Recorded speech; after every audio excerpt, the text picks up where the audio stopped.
লালমনিরহাটের নির্বাহী ম্যাজিস্ট্রেট তাপসী তাবাসসুম উর্মির আচরণ অশুভ ইঙ্গিত।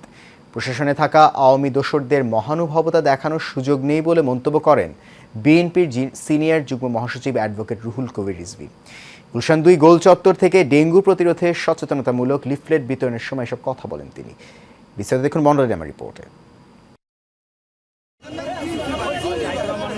গুলশান 2 গোল চত্বর থেকে ডেঙ্গু প্রতিরোধে সচেতনামূলক লিফলেট বিতরণের আয়োজন করে বিএনপি। এ সময় বিএনপির সিনিয়র যুগ্ম মহাসচিব রুহুল কবির রিজভী বলেন, প্রশাসনে এখনো ঘাপটি মেরে বসে আছে শেখ হাসিনার লোকজন। হাসিনা পুনরুত্থান হলে দেশ মধ্যভূমিতে পরিণত হবে বলেও মন্তব্য করেন তিনি। শেখ হাসিনার পুনরুত্থান মানে আপনারা এই দেশ হবে এক ভয়ঙ্কর বদ্ধভূমি।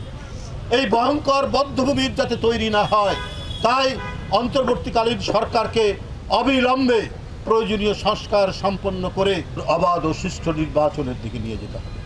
এদিকে জাতীয় প্রেস ক্লাবে এক সমাবেশে বিএনপি চেয়ারপারসনের উপদেষ্টা জয়নুল আবেদিন ফারুক বলেন, বিরোধী মত দমনে হাতিয়ার হিসাবে গণমাধ্যমের কণ্ঠরোধ করেছিল স্বৈরাচার সরকার।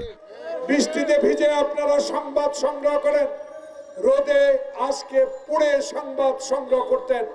শেখ হাসিনার ইঙ্গিতে সেদিন সেই সংবাদগুলো আপনারা প্রকাশ করতে পারতেন না। এনএসআই, ডিজি, ডিএফআই যা বলে তাই লিখে দিতেন। দেশে পাচার হওয়া টাকা দিয়ে দেশকে অস্থিতিশীল করছে আওয়ামী লীগ, এমন অভিযোগ করেন বিএনপির এই 2 নেতা। যারা হিন্দুস্তানে বসে এখনো আপা আপা বলে কথা বলে, তাদের বিরুদ্ধে। মন্ডলের নাম, এশিয়ান টেলিভিশন, ঢাকা।